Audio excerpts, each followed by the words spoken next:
Hi, I'm Justin from To the Stars We Return, and welcome to the very first episode of Behind the Song. So, my idea behind this series is to go into depth about my songs, my albums, singles, and the deeper meaning of what they mean and where I was in my headspace when those songs were written and how I came up with certain ideas and melodies and things like that.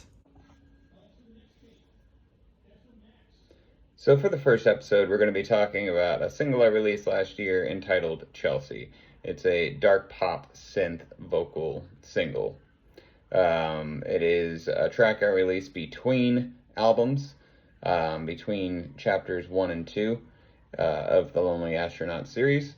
I really like to kind of release vocal work between my instrumental albums. And to me, when I released chapter 2, it was a really positive, kind of uplifting album after the darker chapter 1 of the Lonely Astronaut series. And I kind of go into these waves when I'm creating where I kind of want to release something that's kind of dark and brooding, and then after that I want to go the polar opposite way and release something that's kind of bright and uplifting. So it made sense to me after coming out of an album that was very bright and uplifting to release something that was a little bit dark and moody. And to be quite honest with you, I was kind of going through some stuff at the time and really trying to take a look at my life, think of the things that have affected me in some sort of large way, and I've decided at the time that I wanted to face those things head on. And one of those things was an ex-girlfriend of mine. So it's also very important to me when I write music to kind of think outside of the box and try and do something left of center or what is not expected. So when I was writing a song about an ex-girlfriend, I didn't want to just write something that was cliche. I wanted to kind of take a past experience and something that really affected me in a negative way and write the song in the perspective of right here and now, which at the point was 14 years after the fact. So lyrically, the song is about me coming to terms with just how much that relationship affected me and still affects me to this day. And not in a negative way, and not in a way where I'm still sitting around in my room or, feeling sorry for myself or feeling like I've lost something or someone that I'll never be able to get. Nothing like that. It's kind of looking at it in a way of, so that's why I act a certain way when it comes to dating or when it comes to really trying to fully give my heart to somebody. And the important part is, for me, was not to blame anyone.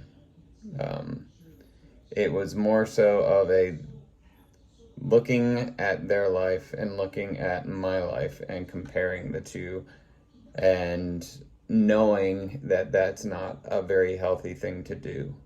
And it gets you nowhere. So lyrically, I started the song with, "It's been a lifetime now since I've seen your face, but the damage that you've caused has darkened all my days." And really, that kind of sets the tone. It's been ages since I've seen you, and I've realized after all these years that the negative things that we went through and the negative things that I went through after the fact still affects me in certain ways to this day. And what's important to note about this song is the fact that it's not me being mad at her. It's me being mad at myself and being like, hey, like, it's been 14 years. Like, what are you going through? Why are you still stuck on this? And why are you letting it affect you the way that you let it affect you? Why are you letting it ruin any potential relationships that you could currently have? You've moved on. You've got your own life. I'm sitting here and I'm single and I have nothing that I thought I would have at this current moment in my life. And if I am to sit here and just focus on the negativity and the things that affected me because of that relationship, then I am my own roadblock. I am the one that is preventing myself from moving on and being happy. So really, when you write a song about somebody, a lot of times that song is for that person. But Chelsea is for me. And it's not talking to that person. It's talking to me, even though I'm calling out that person's name. It's me talking to myself and saying, get over it. Move on with your life. Do not let the negative thoughts in your head run you anymore. We've grown, we've learned, and we now have all of these opportunities in front of us. And it's also me telling myself, these things happened. They were a negative experience in your life, and you can't romanticize all the good things and forget about all the bad things that happened. It makes it a lot easier to move on, and it makes it a lot easier to grow and forget about the past when you really bring those negative things to the forefront. So the line in the second verse where it was, tell me, was it love? Tell me, was it all a lie? And then there's a whisper that says it was a lie. And that whisper was meant to be the voice of reason in my head saying, remember the negative.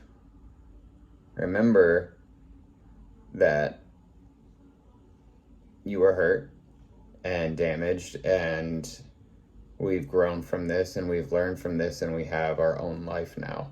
It may not be the life that we always thought we had planned, but it is still a great life with a lot of great things.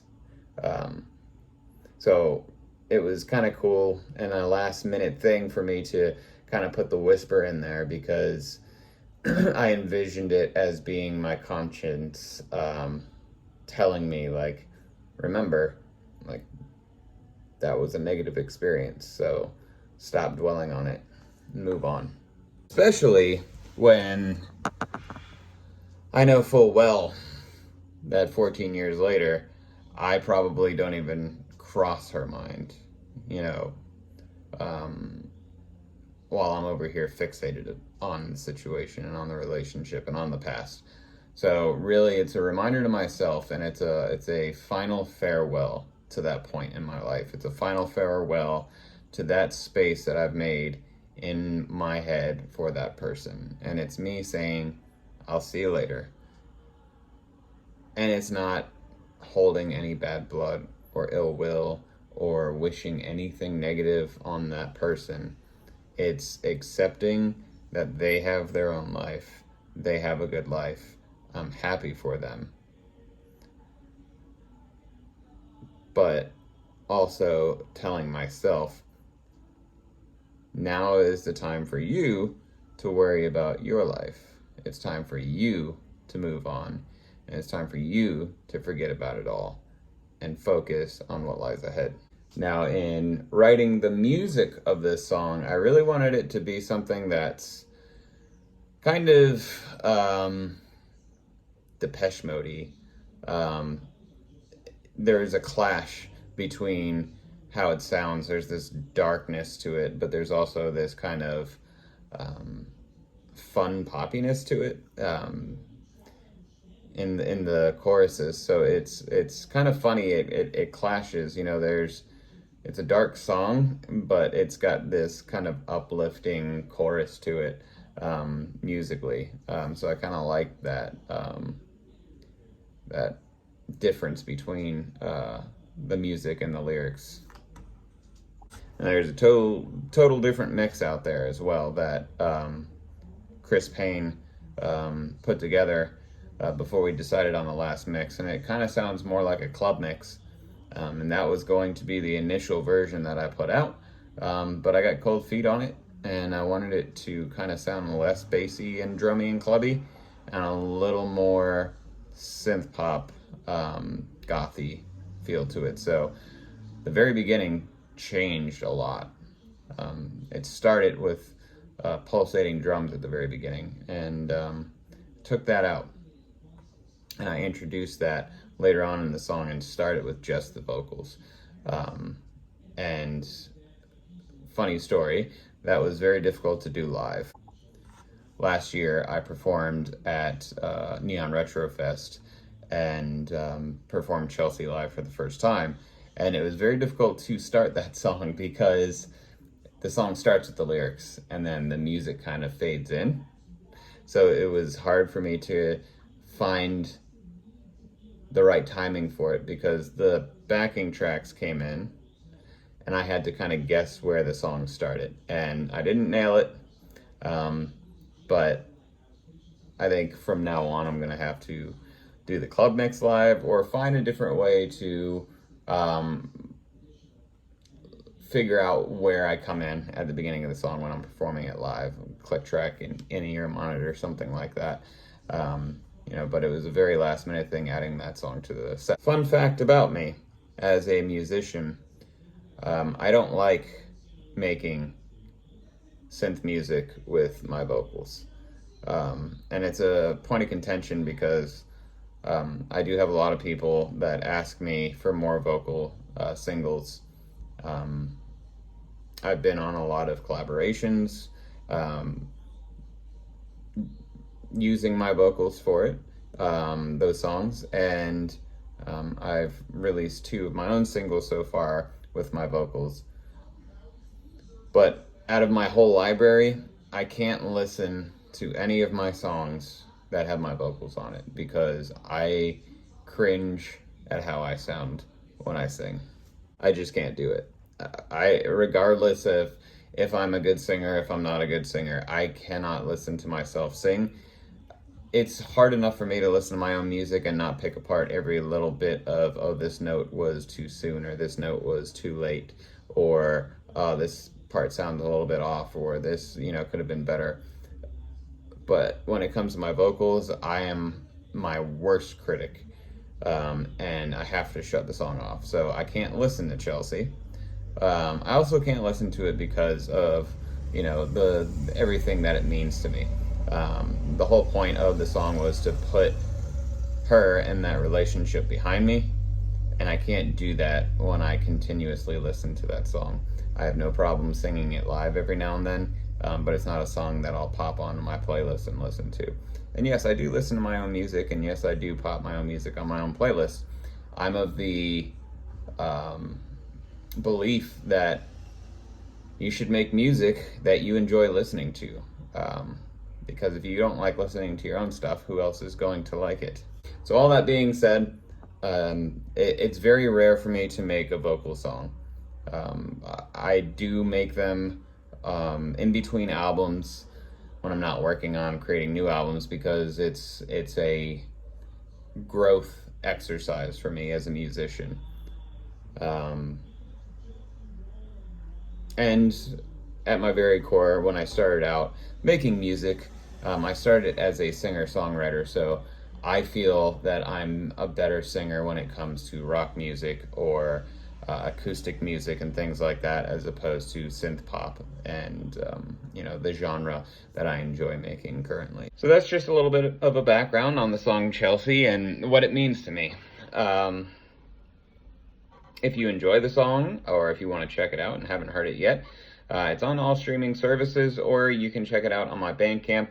My Bandcamp is what I always push and always recommend if you want to support artists. And the reason being is because when you stream an artist's song, we don't get much money, if any at all, because Spotify recently has decided that if you have less than 1,000 streams on a song, you will not get paid at all. And what happens to that money that would have been given to you is now dispersed amongst the people that are already getting paid because they have more streams. So people are getting paid for my music. So I don't support Spotify. I openly do not agree with their practices as a business. So I do ask that if you do stream my music, please check it out on Apple Music. If you don't have Apple Music, There's Amazon Music. You can listen to it on YouTube. There's a million different ways that you can listen to it, but what I highly recommend and ask is that you support me through Bandcamp. Bandcamp gives us a really good amount of money from each purchase. The song is available for only $1 on my Bandcamp page, and I get 70% of that dollar, which is great. And once a month they do Bandcamp Friday, and Bandcamp Friday I get 100% of the sales. So if you care to support an independent artist, always check out if they have a Bandcamp page and utilize that Bandcamp page, because it does mean the world to us. Thank you for tuning in from Mission Control Studios.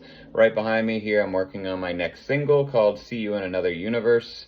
This song is, it's a lot. It's the third track off of my new album, Lonely Astronaut, Life, Death, Eternity. I am going to be collaborating on this song with Christopher Payne, who is mixing and mastering the album. He and I did a collaboration on my last Lonely Astronaut album. It's my favorite song that I've ever written. It's going to be the next episode of Behind the Song. It's a song called We Look Up. So if you haven't checked out that song yet and want to prep for the next episode, give that a check out now on my Bandcamp as well. It's on the Lonely Astronaut Beyond the Cosmic Horizon album. And I'm excited to collaborate with him again on this song right here.